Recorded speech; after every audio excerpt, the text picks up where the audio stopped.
Hello everyone, this is Gayatri Shankar. Welcome back to my YouTube channel. അപ്പോൾ നിങ്ങൾ എൻ്റെ channel follow ചെയ്യുകയായിരുന്നെങ്കിൽ you would understand ഞാൻ UGC net paper 1 വേണ്ടിയിട്ടുള്ള syllabus based videos ഇട്ട് വരികയായിരുന്നു. Currently, we are discussing the 10th unit in your syllabus, which is higher education. This is because നമ്മളൊരു syllabus change anticipate ചെയ്യുന്നുണ്ട്. അപ്പം syllabus മാറിയാലും എന്തായാലും ഉറപ്പായും കാണും എന്ന് വിശ്വാസമുള്ള ടോപ്പിക്സ് തന്നെ ആദ്യം നമ്മൾ സെലക്ട് ചെയ്ത് പഠിക്കുകയാണ്. ഇന്നത്തെ ക്ലാസ്സിൽ നമ്മൾ ഹയർ എഡ്യൂക്കേഷൻ ക്രോണോളജിയുടെ ബാക്കിയാണ് പഠിക്കുന്നത്. സോ പ്രീ ഇൻഡിപെൻഡൻസ് ക്രോണോളജി ഞാൻ ഓൾറെഡി പോസ്റ്റ് ചെയ്തിട്ടുണ്ട്. If you go watch that video and come back, this video will make more sense. അപ്പം നമ്മൾ ഇന്ന് പഠിക്കുന്നത് പോസ്റ്റ് ഇൻഡിപെൻഡൻസ് ക്രോണോളജിയാണ്. കമ്മീഷൻസ് ആൻഡ് ഇൻസ്റ്റിറ്റ്യൂഷൻസ് അൺടിൽ 2020 ശേഷമുള്ള കാര്യങ്ങൾ നമ്മൾ അടുത്ത വീഡിയോയിൽ പഠിക്കുന്നതായിരിക്കും. So without further delay let's go into the video. നമുക്കറിയാം 1974 നമുക്ക് ഇൻഡിപെൻഡൻസ് കിട്ടിയതിന് ശേഷം ആദ്യം കോൺസ്റ്റിറ്റ്യൂട്ട് ചെയ്യുന്ന commission for education was a higher education commission തന്നെയായിരുന്നു. അതിന്റെ പേര് യൂണിവേഴ്സിറ്റി കമ്മീഷൻ എഡ്യൂക്കേഷൻ കമ്മീഷൻ എന്നാണ്. Its chairman was doctor S Radhakrishnan. അതിന്റെ ഇയർ എന്ന് പറയുന്നത് 1948 to 49 ആയിരുന്നു. ഈ particular commission was basically putting forward suggestions to improve higher education. നമ്മൾ ഹയർ എഡ്യൂക്കേഷൻ വേണ്ടിയിട്ടുള്ള ക്രോണോളജിയാണ് പഠിക്കുന്നത്. സോ ഹയർ എഡ്യൂക്കേഷന് വേണ്ടിയിട്ട് ഉള്ള റെക്കമെൻഡേഷൻസ് മുമ്പോട്ട് വെക്കുക എന്നുള്ളതായിരുന്നു ഈ കമ്മീഷന്റെ മേജർ ദൗത്യം. കമ്മീഷന്റെ റിപ്പോർട്ടിനകത്ത് ചില മേജർ ആയിട്ടുള്ള എൻട്രീസ് നമുക്ക് നോക്കാം. ഇത് വളരെ ഇമ്പോർട്ടന്റ് ആണ്. സോ എൻട്രി 63 പറയുന്നത് central government will control institutions like BHU, AMU, Delhi university etcetera. നമുക്കറിയാം, നമ്മൾ പ്രീ ഇൻഡിപെൻഡൻസ് പീരീഡ് നോക്കുകയാണെങ്കിൽ ബ്രിട്ടീഷുകാർ ഉണ്ടായിരുന്ന കാലഘട്ടത്തിൽ ഒരുപാട് യൂണിവേഴ്സിറ്റീസ് ഫോം ചെയ്തിരുന്നു. അതിൽ BHU പോലെയുള്ള university, AMU, Aligarh Muslim university ഒക്കെ തന്നെ ചില മിഷനറീസ് ഫോം ചെയ്ത പ്രൈവറ്റ് യൂണിവേഴ്സിറ്റീസ് പോലെയായിരുന്നു. But once India got independence, the central government is now suppose to be taking control of BHU, AMU and Delhi universities എന്നുള്ളതാണ് entry 63 പറയുന്നത്. നെക്സ്റ്റ് വൺ എൻട്രി 64 പറയുന്നത് CG എന്നുള്ളത് central ഗവൺമെന്റിന്റെ ഷോർട്ട് ഫോം ആണ്. CG will manage IITs and NITs. So British കാലഘട്ടത്തിൽ തന്നെ അവർ മുമ്പോട്ട് വെച്ചൊരു ആശയമാണ് MIT പോലെ, Massachusetts institute of technology in America, അതുപോലെ നമുക്ക് ഇന്ത്യയിലും ഇൻസ്റ്റിറ്റ്യൂട്ട്സ് വേണം. അതുപോലെ ഉള്ള ഇൻസ്റ്റിറ്റ്യൂട്ട്സ് ആയിട്ടാണ് IITs ആൻഡ് NITs വരണമെന്ന് ബ്രിട്ടീഷ് ഗവൺമെന്റ് പ്രപ്പോസ് ചെയ്തത്. സോ IITസും NITസും ഫോം ചെയ്യുന്നതിനോടൊപ്പം അത് ആര് മാനേജ് ചെയ്യും എന്നാണ് എൻട്രി 64 പറയുന്നത്. നമ്മുടെ central government will manage those institutions എന്നാണ് പറയുന്നത്. നെക്സ്റ്റ് എൻട്രി 65 എന്ന് പറയുന്നത് central government is to set up more science and technology institutes. നമ്മൾ ബ്രിട്ടീഷ് ഇന്ത്യ വിട്ടു പോകുന്ന സമയത്ത് we had almost 27 universities in India. അതുപോലെ ഓൾമോസ്റ്റ് അപ് ടു 700 കോളേജസ് ആണ് ഉണ്ടായിരുന്നത്. 27 യൂണിവേഴ്സിറ്റീസ് ആൻഡ് 700 കോളേജസ്. ബട്ട് നമുക്ക് ഇൻഡിപെൻഡൻസ് കിട്ടിയതിന് ശേഷം when our first government formed, they understood ഇത്രയും ഇൻസ്റ്റിറ്റ്യൂഷൻസ് പോരാ നമുക്ക്. We have to as an independent country develop our education sector. നമുക്ക് കൂടുതൽ യൂണിവേഴ്സിറ്റീസും കൂടുതൽ ഇൻസ്റ്റിറ്റ്യൂട്ട്സും കോളേജസും വേണം. So science and technology institutes set up ചെയ്യുന്നത് എല്ലാം തന്നെ സെൻട്രൽ ഗവൺമെന്റിന്റെ അടിയിൽ വരും എന്നുള്ളതാണ് എൻട്രി 65 പറയുന്നത്. നെക്സ്റ്റ് വൺ എൻട്രി 66, അതായത് Central government will assign bodies to govern standards of higher education institutions. HEIs ഇനി എവിടെ കണ്ടാലും it means higher education institutions. അതായത് നമ്മുടെ രാജ്യത്തെമ്പാടുമുള്ള എല്ലാ ടൈപ്പ് ഓഫ് ഹയർ എഡ്യൂക്കേഷൻ ഇൻസ്റ്റിറ്റ്യൂഷൻസിൽ സ്റ്റാൻഡേർഡ് സെറ്റ് ചെയ്യാൻ, അതുപോലെ ക്വാളിറ്റി മെയിൻറ്റെയിൻ ചെയ്യാൻ, അതുപോലെ ചില റൂൾസ് ആൻഡ് നോംസ് അവർക്ക് വേണ്ടി സജസ്റ്റ് ചെയ്യാനൊക്കെ ചില ബോഡീസിനെ നമ്മൾ അസൈൻ ചെയ്യും. അതാണ് UGC, AICTE, NMC, NCI, ICAR മുതലായുള്ള സ്റ്റാൻഡേർഡ് സെറ്റിംഗ് ബോഡീസ്. നെക്സ്റ്റ് നമ്മുടെ ക്രോണോളജിയിൽ വരുന്നതാണ് 1964-66 കോത്താരി കമ്മീഷൻ. ഇതിന്റെ ഇടയിൽ 1952-53 കാലഘട്ടത്തിൽ ഒരു കമ്മീഷൻ ഉണ്ട്. അതിന്റെ പേര് മുതലിയാർ കമ്മീഷൻ എന്നാണ്. But that particular commission actually was for secondary education. നമ്മുടെ ഹയർ എഡ്യൂക്കേഷനുമായിട്ട് പ്രത്യേകിച്ച് യാതൊരു ബന്ധമോ സജഷൻസോ ഒന്നും കൊടുക്കാത്തൊരു കമ്മീഷൻ ആയതുകൊണ്ടാണ് we are not discussing that here. നമ്മളെ സംബന്ധിച്ച് ഹയർ എഡ്യൂക്കേഷനിൽ after Radhakrishnan commission the most important is Kothari commission. So Kothari കമ്മീഷന്റെ ചില സജഷൻസ് നമുക്ക് നോക്കാം. So 6 to 14 years of compulsory education എല്ലാ ഇന്ത്യൻ സിറ്റിസൺ ആയ കുട്ടികൾക്കും കൊടുത്തിരിക്കണം എന്ന് ഉള്ള മേജർ സജഷൻ വന്നത് കോത്താരി കമ്മീഷനിൽ നിന്നാണ്. അതിനുശേഷം IES, നമ്മുടെ IAS, IFS പോലെ ഇന്ത്യൻ എഡ്യൂക്കേഷണൽ സർവീസ് എന്ന് പറഞ്ഞ ഒരു അഡ്മിനിസ്ട്രേറ്റീവ് സർവീസ് കൂടെ ഉണ്ടാക്കണം എന്നുള്ള സജഷൻ കോത്താരി വെച്ചിരുന്നു. But unfortunately this didn't work out. അതുപോലെ 6% GDP ടു എഡ്യൂക്കേഷൻ. നമ്മുടെ ഇന്ത്യയുടെ GDP അലോക്കേഷനിൽ എപ്പോഴും നമ്മളൊരു 4.1% to 4.6% ഇടയിൽ ഇങ്ങനെ ഫ്ലക്ച്വേറ്റ് ചെയ്ത് നിൽക്കുകയാണ് ചെയ്യുന്നത്. So if you ask someone what is the GDP, നമുക്കൊരു ഏകദേശ വാല്യൂ പറയാൻ പറ്റുള്ളൂ, ഒരു എക്സാക്ട് വാല്യൂ പറയാൻ പറ്റില്ല. But we have always been fluctuating between 4.1% and 4.6%. But every commission after Kothari has suggested 6% GDP എഡ്യൂക്കേഷന് വേണ്ടി മാറ്റിവെക്കണം എന്നുള്ളത്. നൗ അതിന്റെ ഫസ്റ്റ് ടൈം സജസ്റ്റ് ചെയ്തത് കോത്താരി കമ്മീഷൻ തന്നെയാണ്. ദെൻ 10+2+3 എന്നുള്ള ഒരു സിസ്റ്റം മുമ്പോട്ട് വയ്ക്കുന്നത്. അതായത് 10 years of school education, 2 years of ഒരു higher secondary education and then 3 years of higher education as a degree എന്നുള്ള ലെവലിലുള്ള ഒരു സിസ്റ്റം ഓഫ് എഡ്യൂക്കേഷൻ മുമ്പോട്ട് വെക്കുന്നത് കോത്താരി കമ്മീഷനാണ്. നൗ എക്സ്പാൻഷൻ ആൻഡ് എക്വിറ്റി എന്നുള്ള ഒരു കോൺസെപ്റ്റ് മുമ്പോട്ട് വെച്ചത് കോത്താരിയാണ്. അതായത് മാർജിനലൈസ്ഡ് ഗ്രൂപ്പ്സ്, വളരെ പിന്നോക്കം നിൽക്കുന്ന ആൾക്കാരെ നമുക്ക് മുന്നോട്ട് കൊണ്ടുവരാനുള്ള രീതിയിലുള്ള എക്സ്പാൻഷൻ ആൻഡ് എക്വിറ്റി നടത്തുക. അതുപോലെ infrastructure development, higher education institutions ഉണ്ടായപ്പോൾ അവിടെ നമുക്ക് അതിനുള്ള ഫെസിലിറ്റീസ്, പഠിക്കാനുള്ളതായാലും ആൾക്കാരെ അക്കോമഡേറ്റ് ചെയ്യാനുള്ളതായിട്ടുള്ള ഫെസിലിറ്റീസ് ഡെവലപ്പ് ചെയ്യുക. അതുപോലെ non traditional modes of education and educational courses നമ്മൾ ഇങ്ങനെ ഫിക്സ് ചെയ്ത് ഇതുപോലെ, അതായത് ഇപ്പം currently science, maths, social science എന്നുള്ള ഒരു ഭയങ്കര ഡിസ്റ്റിങ്ഷൻ ഇല്ലാതെ ഇവരെല്ലാം കൂടെ മിങ്കിൾ ചെയ്തിട്ടുള്ള ഇന്റർ ഡിസിപ്ലിനറി കോഴ്സസ് കൊണ്ടുവരിക. അതുപോലെ നമ്മളൊരു പെർട്ടിക്കുലർ വൈറ്റ് കോളർ ജോബ്സിന് വേണ്ടി മാത്രമുള്ള ഡിഗ്രീസ് അല്ലാതെ കുറച്ചുകൂടെ നോൺ ട്രഡീഷണൽ ആയിട്ടുള്ള എഡ്യൂക്കേഷണൽ കോഴ്സസ് കൊണ്ടുവരിക എന്നുള്ള ഒരു കോൺസെപ്റ്റ് വെച്ച് മുമ്പോട്ട് വെച്ചത് കോത്താരിയാണ്. അതുപോലെ നോൺ ട്രഡീഷണൽ മോഡ്സ് എന്ന് പറഞ്ഞു കഴിഞ്ഞാൽ ഒരു ക്ലാസ്സിൽ വന്ന് ടീച്ചർ പറയുന്നത് മാത്രം കേട്ടുകൊണ്ടിരിക്കാതെ ഡിസ്റ്റൻസ് എഡ്യൂക്കേഷൻ, അതുപോലുള്ള മോഡ്സിനെ പറ്റി ആലോചിക്കാനും അങ്ങനെയുള്ള നോൺ ട്രഡീഷണൽ മോഡ്സ് എഡ്യൂക്കേഷനിൽ ഇംപ്ലിമെന്റ് ചെയ്യാനുള്ള ഒരു സജഷൻ കോത്താരി കമ്മീഷൻ കൊടുത്തിരുന്നു. Now he identified 4 key pillars. ഇത് വളരെ ഇമ്പോർട്ടൻ്റ് ആണ്, ഇത് ചോദിച്ചിട്ടുള്ള ഒരു കോൺസെപ്റ്റുമാണ്. So please be very careful when learning this. നോട്ട്സിലും വളരെ ഇമ്പോർട്ടൻ്റ് ആയിട്ട് തന്നെ മാർക്ക് ചെയ്ത് പോവുക. Kothari actually identified 4 key pillars അല്ലെങ്കിൽ themes in educational reform in India. ഇത് 1964 കാലഘട്ടത്തിൽ അദ്ദേഹം മേജറായിട്ട് അദ്ദേഹത്തിന്റെ ആ കമ്മീഷൻ കണ്ടുപിടിച്ച 4 കാര്യങ്ങൾ that India should increase in order to expand higher education എന്ന് പറയുന്നത്. 1, ഇൻക്രീസ് പ്രൊഡക്ടിവിറ്റി. അടുത്തത് promoting social and national integration, അതായത് നമ്മൾ ഹ്യൂമൻ റിസോഴ്സിനെ, നമ്മുടെ ആൾക്കാരെ എന്ത് ചെയ്യുക, ക്രിട്ടിക്കൽ തിങ്കിങ്, സയന്റിഫിക് ടെമ്പർ, അതുപോലെ ഗ്ലോബൽ കോമ്പറ്റിറ്റീവ്നെസ് എന്നീ കോൺസെപ്റ്റ്സ് ആളുകളിലേക്ക് കൊണ്ടുവരിക. സയന്റിഫിക് ടെമ്പർ എന്ന് പറയുമ്പോൾ നമുക്കറിയാം, നമ്മൾ ഈ അന്ധവിശ്വാസങ്ങളിലൊന്നും പോകാതെ നമുക്ക് സയൻസിന്റെ അടിസ്ഥാനത്തോടു കൂടി ചിന്തിക്കാൻ പറ്റുക. അതുപോലെ ക്രിട്ടിക്കൽ തിങ്കിങ്, ആരെന്ത് പറഞ്ഞാലും വിശ്വസിക്കാതെ നമുക്ക് നമ്മുടേതായ ചില ചിന്താഗതികളോടുകൂടി അതിനെ അപ്രോച്ച് ചെയ്യുക. അതുപോലെ ഗ്ലോബൽ കോമ്പറ്റിറ്റീവ്നെസ്, നമുക്കറിയാം ഇന്ത്യ ഒരു ഡെവലപ്പിംഗ് നേഷൻ ആയിരുന്നു 1964, not even as advanced as now.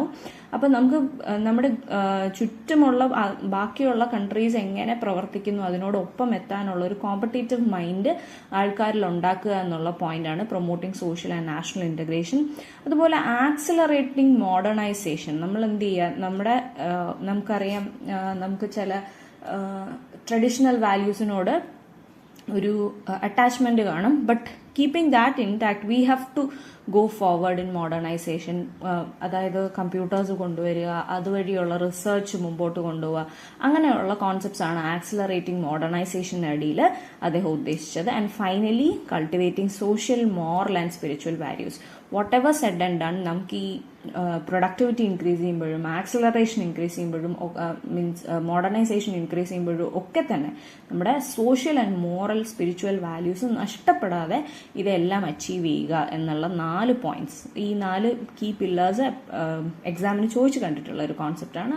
Also അറിഞ്ഞിരിക്കുന്നത് വളരെ നല്ലതാണ്. Because as you go forward and become an assistant professor, it is very good that you understand the history of higher education. Next, excellence in education is to be achieved through curricular reforms, teacher training and examination reforms. ഇത് അദ്ദേഹത്തിന്റെ റിപ്പോർട്ടിൽ പറഞ്ഞ ഒരു major കാര്യമാണ്. That നമ്മുടെ ഇന്ത്യയിൽ നമുക്ക് എഡ്യൂക്കേഷനിൽ excellence achieve ചെയ്യണമെങ്കിൽ നമുക്ക് 3 കാര്യങ്ങളിലൂടെയാണ് അത് ചെയ്യാൻ സാധിക്കുന്നത്. Curricular reform, teacher training and examination reform.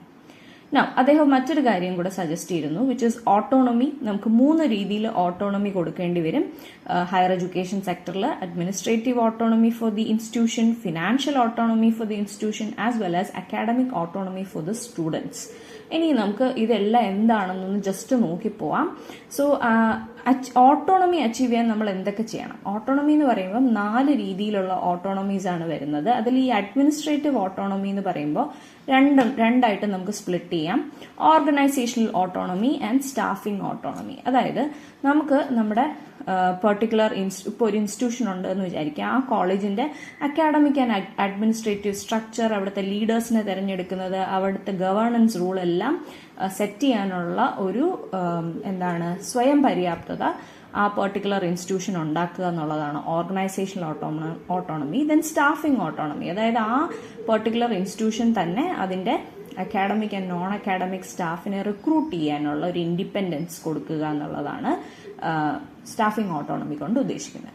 Next, financial autonomy എന്ന് പറയുമ്പോൾ ആ particular institution has to have the ability to raise funds for own buildings and borrow money and set tuition fees. അവർക്ക് അവരുടെ തന്നെ ഒരു ഫൈനാൻസ് മാനേജ് ചെയ്യാനുള്ള freedom കൊടുക്കുക എന്നുള്ളതാണ് ഫിനാൻഷ്യൽ ഓട്ടോണമി കൊണ്ട് ഉദ്ദേശിക്കുന്നത്. And finally there is academic autonomy which is given to the students. അപ്പോൾ ക്ലാസ്സിൽ തന്നെ ഇരുന്ന് പഠിക്കണം എന്നുള്ള ഒരു സ്ട്രിക്റ്റ് റൂളൊന്നും കുട്ടിയുടെ മണ്ടയിൽ വെക്കാൻ പറ്റില്ല. പകരം അവരാണ് തീരുമാനിക്കുന്നത് അവർക്ക് എന്ത് പഠിക്കണം, എങ്ങനെ പഠിക്കണം, ഏത് ടീച്ചറിനെ ചൂസ് ചെയ്യണം ചില കാര്യങ്ങൾക്ക്. അങ്ങനെയുള്ള എൻവയോൺമെന്റ്സ്, ഒരു ഡിഗ്രി ഓഫ് ഫ്രീഡം കൊടുക്കുന്ന ഒരു ടേമാണ് academic autonomy, and that is given to the students. മറ്റേത് അഡ്മിനിസ്ട്രേറ്റീവ് ആയാലും ഫിനാൻഷ്യൽ ആയാലും that goes with the organisation. ഇനി നമുക്ക് എങ്ങനെ ഈ ഓട്ടോണമി അച്ചീവ് ചെയ്യാമെന്ന് നോക്കാം. So usually we achieve autonomy through self assessment. ഒരു ഇൻസ്റ്റിറ്റ്യൂഷൻ സെൽഫായിട്ട് അസസ് ചെയ്യണം, എനിക്ക് ഓട്ടോണമി അച്ചീവ് ചെയ്യാനുള്ള കേപ്പബിലിറ്റി ഉണ്ടോ. Then you have to plan whatever you need for bringing freedom within your university. Then you look into what all technologies you should adopt in order to make your institution better. നമ്മുടെ institution better ആവും തോറും നമുക്ക് technology adoption വരും തോറും better ആവും. അങ്ങനെ better ആവുമ്പോഴത്തേക്കും we will be able to achieve autonomy.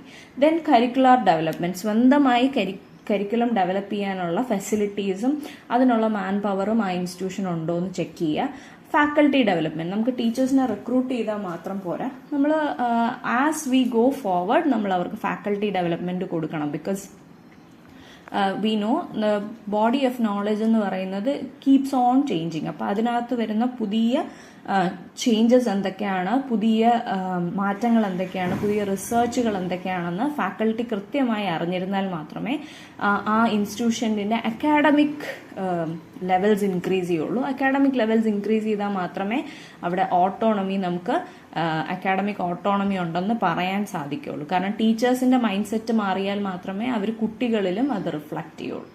Next one, accreditation and compilation. നമ്മളൊരു ഇൻസ്റ്റിറ്റ്യൂഷൻ ഓട്ടോണമി കൊടുക്കുമ്പോൾ, സ്വന്തമായി കാര്യങ്ങൾ ചെയ്യാനുള്ള ഒരു ഫ്രീഡം കൊടുക്കുമ്പോൾ, അവിടെ നമ്മുടെ ഒരു കോമൺ അജണ്ട, ഒരു നാഷണൽ ഇന്റഗ്രേഷന് വേണ്ടിയിട്ടുള്ള അജണ്ട സാറ്റിസ്ഫൈ ആവുന്നോ എന്ന് നോക്കാൻ വേണ്ടി നമ്മളൊരു അക്രഡിറ്റേഷൻ ഏർപ്പാടാക്കണം. അതായത് ഇപ്പം നമ്മൾ എല്ലാവരും പഠിച്ച കോളേജസിൽ നാക് അക്രഡിറ്റേഷൻ വരുന്നു എന്ന് കേട്ടിട്ടുണ്ട്. ചില കോളേജസ് ഓട്ടോണമസ് ആയിരിക്കാം, അപ്പോൾ അവർക്ക് അവരുടെ കരിക്കുലം സെറ്റ് ചെയ്യാനും അവരുടെ ഫീസ് സെറ്റ് ചെയ്യാനും ഒക്കെ ഉള്ള ഫ്രീഡം ഉണ്ട്.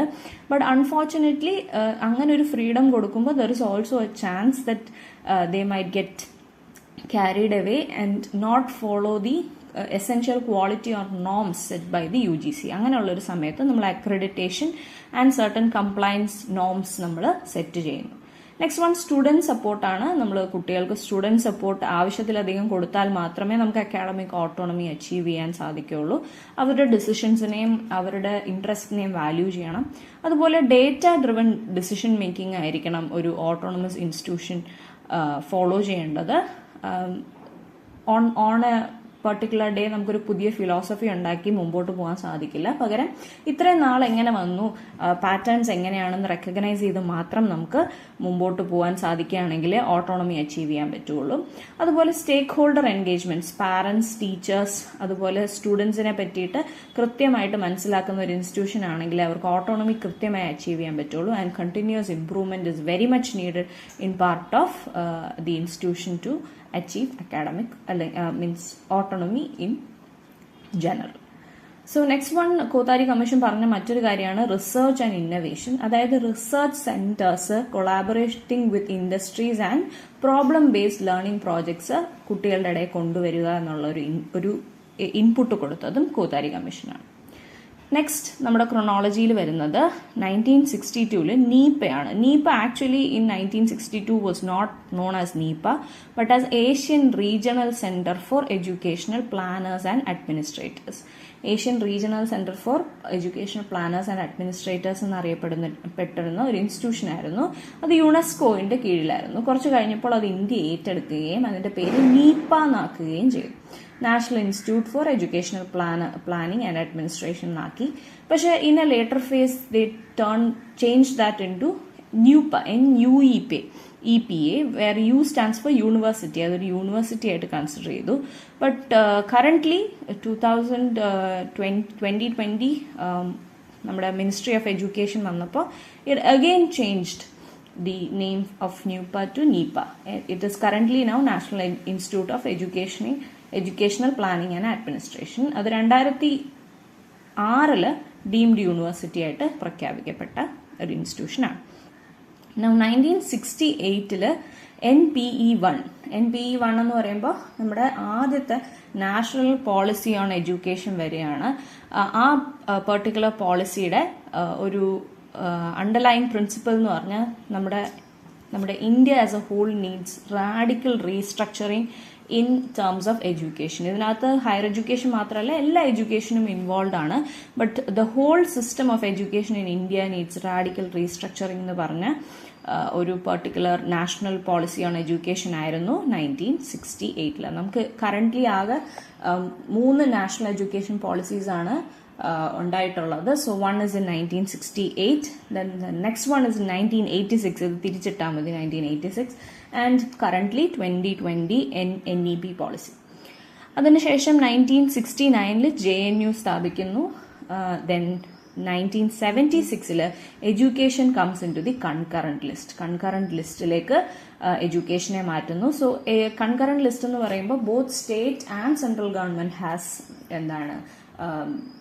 Role to play in making decisions in education എന്നുള്ളതാണ് കൺകറന്റ് ലിസ്റ്റിലുള്ള കാര്യങ്ങളുടെ ഒരു പ്രത്യേകത. സോ 42nd അമെൻമെന്റ് ആണ് 1976 42nd അമെൻമെന്റ് ആണ് എഡ്യൂക്കേഷനെ കൺകറന്റ് ലിസ്റ്റിലോട്ട് കൊണ്ടുവന്നത്. അതിനു മുമ്പ് അത് സ്റ്റേറ്റ് ലിസ്റ്റിലായിരുന്നു. എപ്പോഴും ചോദിച്ചു കണ്ടിട്ടുള്ള ഒരു ചോദ്യമാണ് ഏത് ലിസ്റ്റിൽ നിന്നാണ് എഡ്യൂക്കേഷനെ കൺകറന്റ് ലിസ്റ്റിലോട്ട് കൊണ്ടുവന്നത്. So it was before in the state list. അതായത് സ്റ്റേറ്റ് മാത്രമായിരുന്നു, നമ്മുടെ ഇന്ത്യയിലെ ഓരോ സ്റ്റേറ്റ്സും അതിന്റെ എഡ്യൂക്കേഷന് വേണ്ടി റെസ്പോൺസിബിൾ ആയിരുന്നു. But when it came to the concurrent list both state and central government became responsible for education. And that particular entry was entry 25. അതുപോലെ 1986 ഞാൻ ഇവിടെ പറഞ്ഞു 1968 നേരെ തിരിച്ചിട്ടാൽ മതി. 1986 next national policy on education വരുന്നത്, which was during the time of Rajiv Gandhi. ആ national education പോളിസിയിലെ റെക്കമെൻഡേഷൻസ് ഫുൾഫിൽ ചെയ്യുന്നു എന്നറിയാൻ വേണ്ടി നമുക്ക് 2 കമ്മിറ്റീസ് മുമ്പോട്ട് വെച്ചു. One was Ramamurthy committee in 1990 and then there was Janardhana Reddy committee in 1991.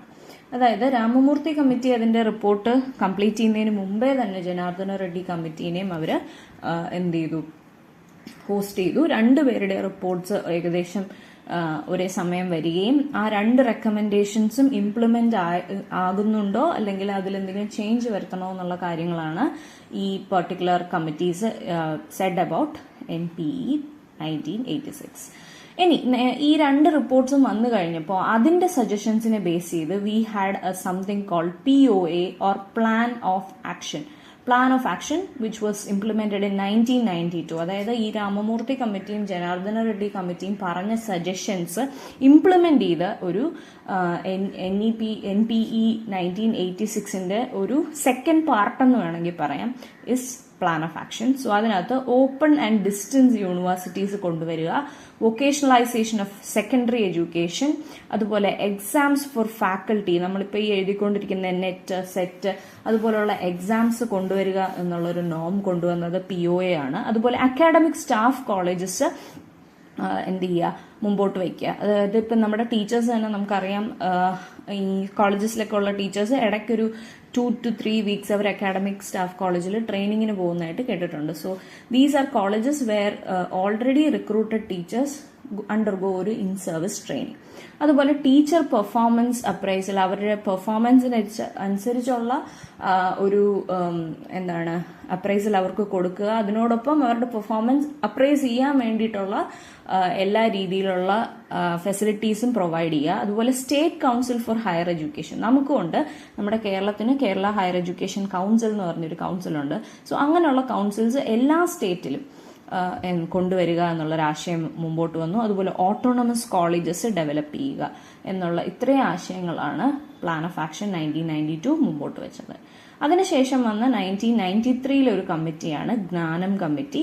ജ്ഞാനം കമ്മിറ്റി എന്ന് പറയുന്നത് ഡീംഡ് യൂണിവേഴ്സിറ്റി എന്നുള്ളൊരു കോൺസെപ്റ്റ് മുമ്പോട്ട് വന്നതിന് ശേഷം അൺലിമിറ്റഡ് ആയിട്ട് ഇന്ത്യയിലെമ്പാടും ഡീംഡ് യൂണിവേഴ്സിറ്റി കൂണ് പൊട്ടി മുളയ്ക്കുന്നത് പോലെ മുളയ്ക്കാൻ തുടങ്ങി.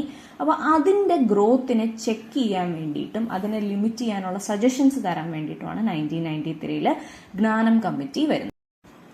സോ ജ്ഞാനം കമ്മിറ്റിക്ക് ശേഷം 1994 നമ്മളെല്ലാവരും അറിയപ്പെടുന്ന, നമുക്ക് എല്ലാവർക്കും അറിയാവുന്ന ഒരു പെർട്ടിക്കുലർ ഓർഗനൈസേഷൻ ഫോം ചെയ്തത്. So in 1994 NAAC was form, national assessment and accreditation council was formed. അത് എസ്റ്റാബ്ലിഷ് ചെയ്തത് UGC ആണ്.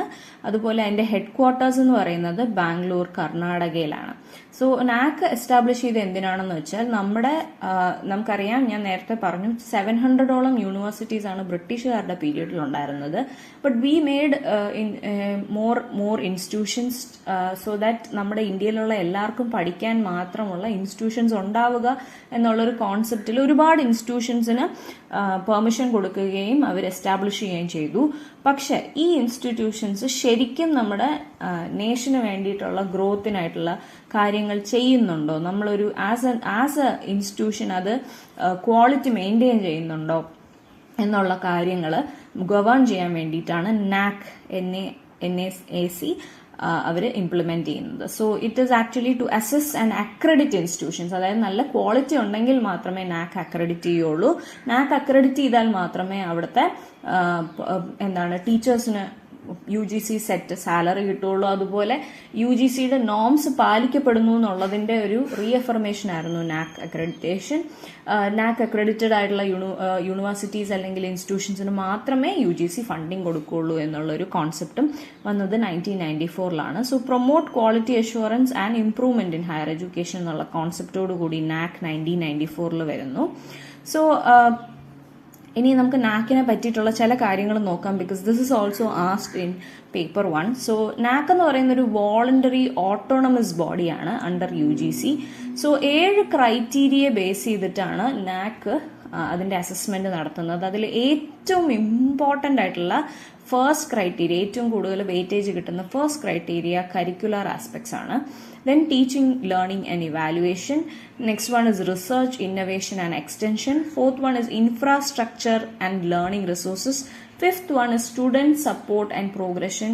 Sixth one is governance, leadership and management. Seventh one is institutional values and best practices. ഈ ഒരു ഓർഡറിലാണ് NAAC എന്ത് ചെയ്യുന്നത്, ഓരോ ഇൻസ്റ്റിറ്റ്യൂഷൻസിനെ accredit ചെയ്യുന്നത്. ഇതിന് ഓരോന്നിനും ഓരോ വെയിറ്റേജ് ആണ്.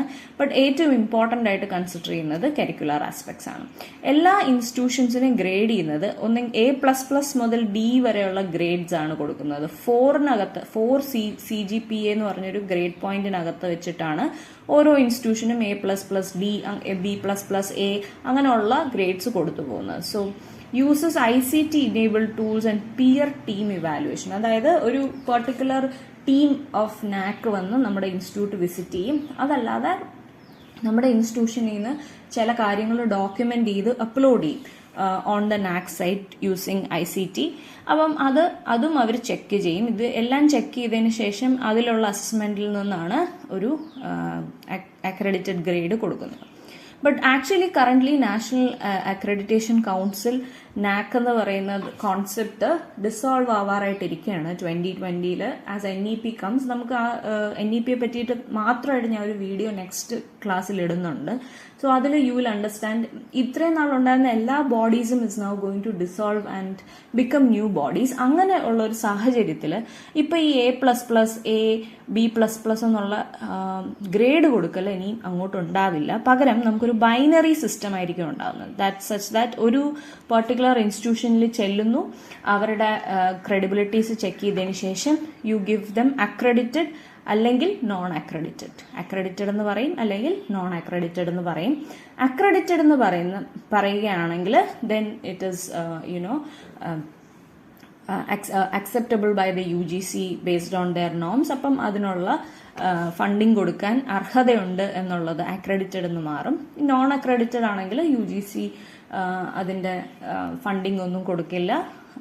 അങ്ങനെയുള്ള ഒരു കോൺസെപ്റ്റിലോട്ട് മാറുകയാണ്. ഈ A++ എന്ന് മാറി അക്രഡിറ്റഡ് നോൺ അക്രഡിറ്റഡ് എന്നുള്ള ബൈനറി സിസ്റ്റത്തിലോട്ട് പോവുകയാണ്. ഈ വർഷം തന്നെ അത് ഇംപ്ലിമെന്റ് ആവും എന്നാണ് നമുക്ക് അറിയാൻ സാധിക്കുന്നത്. സോ ഇനിഷ്യലി പ്രപ്പോസ്ഡ് ഇൻ 2023 ആണ്.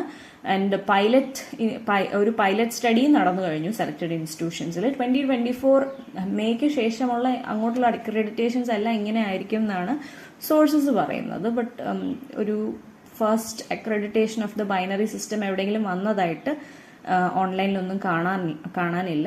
If there is so I will update. ഇനി 2007 ഒരു മേജർ കാര്യമാണ് national knowledge commission, Sam Pitroda. So ഇത് നമ്മുടെ മൻമോഹൻ സിംഗിന്റെ കാലഘട്ടത്തിൽ വന്ന ഒരു കമ്മീഷനാണ് നാഷണൽ നോളജ് കമ്മീഷൻ. അതിന്റെ ചെയർമാൻ ആയിരുന്നു Sam Pitroda. So national knowledge commission ഒരുപാട് കാര്യങ്ങൾ മുമ്പോട്ട് വെച്ചിട്ടുണ്ട് as suggestions. One is multi disciplinary learning, second one is criteria based resource allocation. അതായത് നമ്മൾ എല്ലാവർക്കും റിസോഴ്സ് അലോക്കേറ്റ് ചെയ്യല്ല, പകരം ഏറ്റവും റിസോഴ്സ് ആവശ്യമുള്ളവർക്ക് അവർക്ക് വേണ്ട റിസോഴ്സസ് കൊടുക്കുക എന്നുള്ളതാണ്. അല്ലാതെ എല്ലാവർക്കും ഒരുപോലെ റിസോഴ്സ് അലോക്കേറ്റ് ചെയ്താൽ അവരുടെ എക്വിറ്റി വരില്ല എന്നുള്ള ഒരു കോൺസെപ്റ്റിലാണ് ക്രൈറ്റീരിയ ബേസ്ഡ് റിസോഴ്സ് അലോക്കേഷൻ പറയുന്നത്. അതുപോലെ സപ്പോർട്ടിംഗ് ഫോറിൻ യൂണിവേഴ്സിറ്റീസ്. അത്രയും നാൾ നമ്മൾ ഇന്ത്യയിലെ യൂണിവേഴ്സിറ്റീസിനെ മാത്രം ഫോക്കസ് ചെയ്തിരുന്നു. ഇന്ത്യയിലെ യൂണിവേഴ്സിറ്റീസിന്റെ ക്വാളിറ്റി എൻഷുർ ചെയ്യുക എന്നുള്ളത്. But entry of foreign universities into India support ചെയ്ത ഫസ്റ്റ് കമ്മീഷനാണ് National Knowledge Commission, and also recommended to reduce college affiliations to certain universities. ഓരോ യൂണിവേഴ്സിറ്റിയും നമുക്കറിയാം, യൂണിവേഴ്സിറ്റി അതിൻ്റെതായ ടീച്ചിങ് ഡിപ്പാർട്ട്മെന്റ്സ് ഉള്ളതിനപ്പുറം they also have colleges affiliated to the university. അപ്പോൾ ഒരുപാട് colleges ആകുമ്പോൾ ഭയങ്കര അഡ്മിനിസ്ട്രേറ്റീവ് ബേർഡൻ ആയിരിക്കും ഓൺ ദ യൂണിവേഴ്സിറ്റി. അപ്പോൾ ക്വാളിറ്റി നഷ്ടപ്പെടും. അതുകൊണ്ട് ഓരോ യൂണിവേഴ്സിറ്റിക്കും അഫിലിയേറ്റ് ചെയ്യാൻ പറ്റുന്ന ഇൻസ്റ്റിറ്റ്യൂഷൻസിന്റെ നമ്പറിൽ ഒരു സജഷൻ കൊണ്ടുവന്നത് നോളജ് കമ്മീഷനാണ്. സോ ബേർഡൻഡ് യൂണിവേഴ്സിറ്റീസിനെ ആ ബേർഡനിൽ നിന്നും രക്ഷിക്കുക എന്നുള്ളൊരു കോൺസെപ്റ്റാണ് മുമ്പോട്ട് വെച്ചത്. അതുപോലെ ഇൻക്രീസ് നമ്പർ ഓഫ് യൂണിവേഴ്സിറ്റീസ്. നമ്മൾ ഉള്ള യൂണിവേഴ്സിറ്റീസിന്റെ അടിയിൽ അഫിലിയേറ്റ് ചെയ്യാനുള്ള ഉള്ള യൂണിവേഴ്സിറ്റീസിന്റെ അടിയിൽ ഒരുപാട് പേരെ അഫിലിയേറ്റ് ചെയ്യുന്നതിന് പകരം കൂടുതൽ യൂണിവേഴ്സിറ്റീസ് ഉണ്ടാക്കുക. ഓരോ യൂണിവേഴ്സിറ്റീസിന്റെ അടിയിലും വളരെ ലിമിറ്റഡ് ആയിട്ടുള്ള ഇൻസ്റ്റിറ്റ്യൂഷൻസിനെ അഫിലിയേറ്റ് ചെയ്യുക എന്നുള്ള ഒരു കോൺസെപ്റ്റ് കൊണ്ടുവന്നത് നാഷണൽ നോളജ് കമ്മീഷനാണ്. നൗ 2007 മറ്റൊരു ഇമ്പോർട്ടന്റ് കാര്യമാണ് KB Pawar committee. So KB Pawar committee explored PPP എന്ന് പറഞ്ഞാൽ പബ്ലിക് പ്രൈവറ്റ് പാർട്ട്ണർഷിപ്പ് ആണ്. പബ്ലിക് പ്രൈവറ്റ് പാർട്ട്ണർഷിപ്പിന്റെ 4 മോഡൽസിനെ പറ്റിയിട്ട് പറഞ്ഞൊരു കമ്മിറ്റിയാണ് പവാർ കമ്മിറ്റി. ഇപ്പൊ ചിലപ്പോൾ ക്വസ്റ്റ്യൻ വരുന്നത് എത്ര മോഡൽസ് പറഞ്ഞു എന്നായിരിക്കും. സോ 4 മോഡൽസ് ആണ് KB പവാർ കമ്മിറ്റി പറഞ്ഞത്. PPP എന്ന് പറഞ്ഞാൽ മറ്റൊന്നുമില്ല, നമുക്ക് എക്സിസ്റ്റിംഗ് ആയിട്ടുള്ള ഇൻസ്റ്റിറ്റ്യൂഷൻസ്, അതായത് പ്രൈവറ്റ് ഇൻസ്റ്റിറ്റ്യൂഷൻസിനെ ഗവൺമെന്റ് എയ്ഡഡ് ആയിട്ട് പ്രഖ്യാപിക്കുകയും അവിടുത്തെ ഒരു നമ്പർ ഓഫ് സീറ്റ്സ് ഗവൺമെന്റ് സീറ്റായിട്ട് കൺവേർട്ട് ചെയ്യുകയും ചെയ്യും. പകരം the government will provide the institution with അവിടുത്തെ ടീച്ചേഴ്സിന് സാലറി പ്രൊവൈഡ് ചെയ്യും. അതായത് ഒരു മാനേജ്മെന്റ് ബേസ്ഡ് ഇൻസ്റ്റിറ്റ്യൂഷൻ ഒരു എയ്ഡഡ് ഇൻസ്റ്റിറ്റ്യൂഷനായിട്ട് മാറുന്നതിനെ പറ്റിയിട്ടുള്ള ഒരു കോൺസെപ്റ്റാണ് PPP എന്ന് പറയുന്നത്. സോ അതിൻ്റെ 4 ഡിഫറെൻറ്റ് മോഡൽസിനെ പറ്റിയിട്ട് പവാർ കമ്മിറ്റി പഠിക്കുകയും അതിനുള്ള റിപ്പോർട്ട് സബ്മിറ്റ് ചെയ്യുകയും ചെയ്തു. സോ ഇൻ 2009 യശ്പാൽ കമ്മിറ്റി എന്ന് പറഞ്ഞൊരു കമ്മിറ്റി മുമ്പോട്ട് വന്നു. യശ്പാൽ കമ്മിറ്റി 1993 ഉണ്ട്. 1993 Yashpal committee was actually for സ്കൂളിൽ ലേണിംഗ് വിത്തൗട്ട് ബർഡൻ. ഈ കുട്ടികൾ വലിയ ഭാരമുള്ള ബാക്ക് പാക്കും കൊണ്ട് സ്കൂളിൽ പോകുന്നതിനെ പറ്റിയിട്ട് അദ്ദേഹം എഴുതിയൊരു വളരെ ബ്രില്യൻറ്റ് റിപ്പോർട്ടാണ് ലേണിംഗ് വിത്തൗട്ട് ബർഡൻ. കുട്ടികൾക്ക് ലേണിംഗ് ആനന്ദകരമാകണം എന്നുള്ളൊരു കോൺസെപ്റ്റിൽ യശ്പാൽ കമ്മിറ്റി മുമ്പോട്ട് 1993 വെച്ച റിപ്പോർട്ടാണ് learning without burden. But later in 2009 he again became the chairman of another committee, that is also Yashpal committee. ആ റിപ്പോർട്ടിന്റെ പേരെന്തായിരുന്നു വെച്ചാൽ advice on renovation and rejuvenation of higher education. This was an advice from Yashpal to renovate and rejuvenate higher education. അദ്ദേഹം പറഞ്ഞ ഒരു particular need for an ഇൻസ്റ്റിറ്റ്യൂഷനാണ് CHER, council for higher education rejuvenation എന്ന് പറഞ്ഞിട്ട് ഒരു പർട്ടിക്കുലർ കമ്മിറ്റി തന്നെ council തന്നെ form ചെയ്യണം. എങ്കിൽ മാത്രമേ നമുക്ക് നമ്മുടെ ഹയർ എഡ്യൂക്കേഷനെ രക്ഷിച്ചെടുക്കാൻ പറ്റൂ എന്നുള്ളൊരു കോൺസെപ്റ്റ് മുമ്പോട്ട് കൊണ്ടുവരുന്നത് യശ്പാൽ കമ്മിറ്റിയാണ്. അത് ആ റിപ്പോർട്ടിലുണ്ടായിരുന്നതാണ്. അതുപോലെ മൾട്ടി ഡിസിപ്ലിനറി UG പ്രോഗ്രാംസ്, നമുക്ക് BSc chemistry, BSc physics, BA English എന്നുള്ള കോൺസെപ്റ്റ്സ് വിട്ടിട്ട് നമുക്ക് ഈ UG പ്രോഗ്രാംസിനകത്ത് തന്നെ മൾട്ടി ഡിസിപ്ലിനാരിറ്റി കൊണ്ടുവരാം. കെമിസ്ട്രി പഠിക്കുന്ന ഒരാൾക്ക് വേണമെങ്കിൽ മ്യൂസിക്കും പഠിക്കാമെന്നുള്ളൊരു കോൺസെപ്റ്റ് കൊണ്ടുവരാം എന്നുള്ള രീതിയിലുള്ള റിപ്പോർട്ടാണ് യശ്പാൽ എഴുതിയത്. അതുപോലെ NCF കമ്മിറ്റിയുടെ ചെയർമാനായിട്ട് യശ്പാൽ 2020 അഗൈൻ ചെയർമാനായിട്ട് വന്നിട്ടുണ്ട്. So he's a very prominent figure in higher education as well. Education mostly higher എഡ്യൂക്കേഷനും സ്കൂൾ എഡ്യൂക്കേഷനും രണ്ടിലുമുള്ള ഒരുപാട് കമ്മിറ്റീസിൽ ചെയർമാനായിട്ടുണ്ട്. Now 2010 there came Sharma committee which recommended to establish ICERs. നമുക്കറിയാം ഒരുപാട് ICERs ഉണ്ട് ഇന്ത്യയിൽ. തിരുവനന്തപുരത്തുണ്ട്, പൂനെയിലുണ്ട്.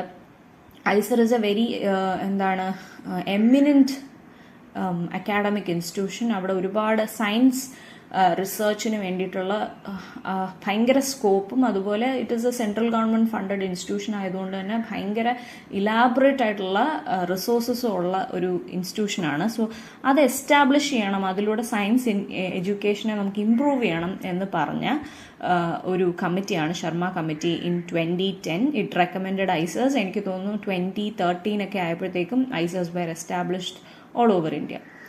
Now 2010-2011 ഇടയിൽ വന്ന മറ്റൊരു കമ്മിറ്റിയാണ് Anil Kakodkar committee. Anil Kakodkar was a nuclear physicist. So 2010-11 ഇടയിൽ അദ്ദേഹം പറഞ്ഞ എന്താണെന്ന് വെച്ചാൽ നമ്മൾ ടെക്നിക്കൽ എഡ്യൂക്കേഷൻ, അതായത് ഇത്ര നേരം നമ്മൾ പറഞ്ഞുകൊണ്ടിരുന്ന ആർട്സ് ആൻഡ് സയൻസ് എഡ്യൂക്കേഷനെ പറ്റിയിട്ടാണ്.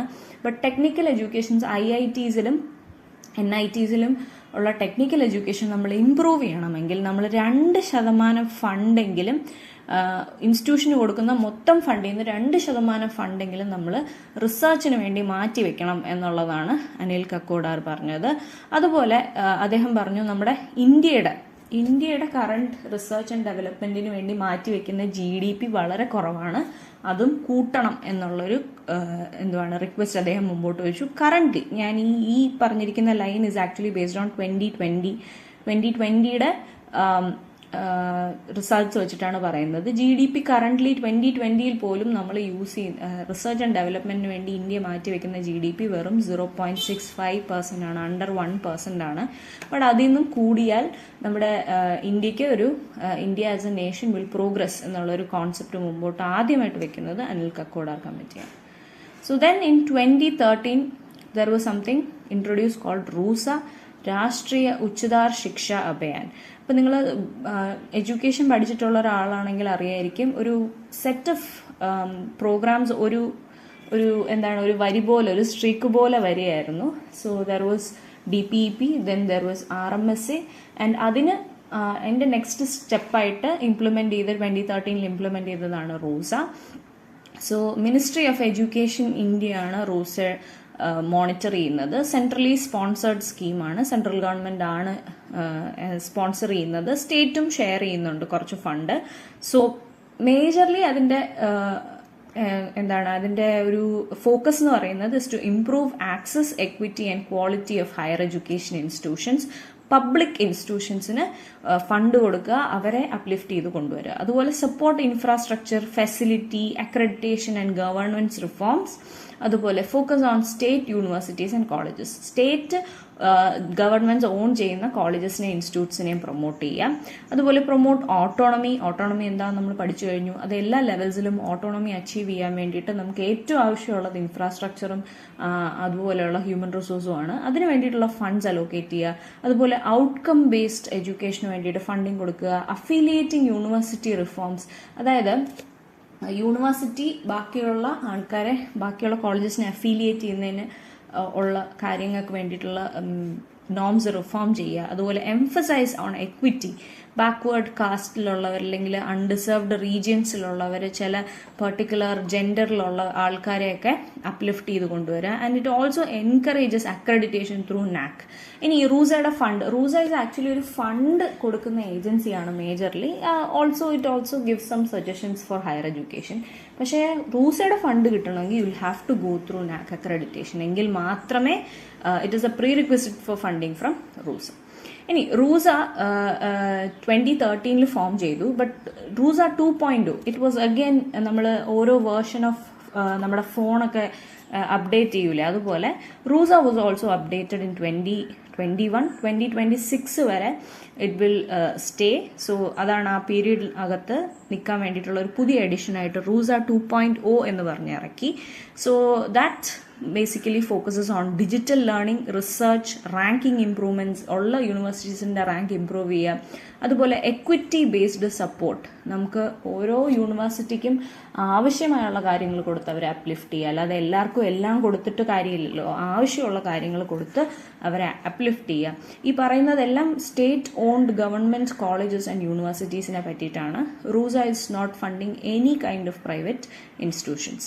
Encourage multi disciplinary institutions in line with NEP 2020. MERU പോലുള്ള യൂണിവേഴ്സിറ്റീസിനെ എന്ത് ചെയ്യുക, അപ്ലിഫ്റ്റ് ചെയ്യുക. If you do not know about MERU, don't worry, നമ്മൾ അടുത്ത ക്ലാസ്സിൽ NEP 2020 വളരെ ഡീറ്റെയിൽഡ് ആയിട്ട് പഠിക്കുന്നതായിരിക്കും. So this is a question for you. നിങ്ങളൊന്ന് ചെയ്തു നോക്കുക. So arrange commissions and policies in chronological order. Do one thing, pause the particular video, do it and then look into the answer. So Radhakrishnan Commission, National Policy on Education, NPE, Kothari commission, Hunter commission. So നമ്മുടെ chronology ഇപ്പോൾ ഏകദേശം നമുക്കറിയാമെങ്കിൽ വീനോ Hunter കമ്മീഷനാണ് ആദ്യം വരുന്നത്. So D ആദ്യം വരുന്ന options 3 എണ്ണമാണുള്ളത്. അപ്പോൾ തന്നെ ബി കട്ടായി. ഇങ്ങനെ വേണം നമ്മൾ ക്വസ്റ്റ്യൻ ചെയ്യാൻ. ബി കട്ടായി. ദെൻ വീനോ എഡ്യൂക്കേഷൻ മീൻസ് സ്വാതന്ത്ര്യം കിട്ടിയ ഉടനെ വന്ന എഡ്യൂക്കേഷൻ പോളിസി രാധാകൃഷ്ണൻ കമ്മീഷനാണ്. സോ എയും ഉള്ള 2 ഓപ്ഷനുണ്ട്. സോ സി കട്ടായി. നെക്സ്റ്റ് വൺ വീനോ കോത്താരി കമ്മീഷന് ശേഷം മാത്രമേ നാഷണൽ പോളിസി ഓൺ എഡ്യൂക്കേഷൻ വരൂ. ഏത് നാഷണൽ പോളിസി ഓൺ എഡ്യൂക്കേഷൻ എന്ന് തന്നിട്ടില്ല. ബട്ട് സ്റ്റിൽ വീനോ കോത്താരിയുടെ കഴിഞ്ഞിട്ടാണ് നമുക്ക് നാഷണൽ പോളിസി ഓൺ എഡ്യൂക്കേഷൻ വരുന്നത്. സോ ഓപ്ഷൻ എ ആണ് കറക്റ്റ് ആൻസർ. ഇങ്ങനെ വേണം നമ്മൾ ക്വസ്റ്റ്യൻ ചെയ്യാൻ. Next one, Wood's Dispatch 1985 is considered as Magna Carta of English education in India. It recommended the establishments of universities in Calcutta, Bombay and Madras on the model of University of London. ഇതിൽ ആദ്യം പറഞ്ഞിരിക്കുന്നത് 1854 correct ആണ്. Magna carta of Indian education ആണ്. So A is true. And Calcutta, Bombay, മദ്രാസിൽ university of London മോഡലിൽ തന്നെയാണ് recommend ചെയ്യാൻ establish ചെയ്യാൻ റെക്കമെൻഡ് ചെയ്തത്. So both A and R R true and R is the correct explanation of A.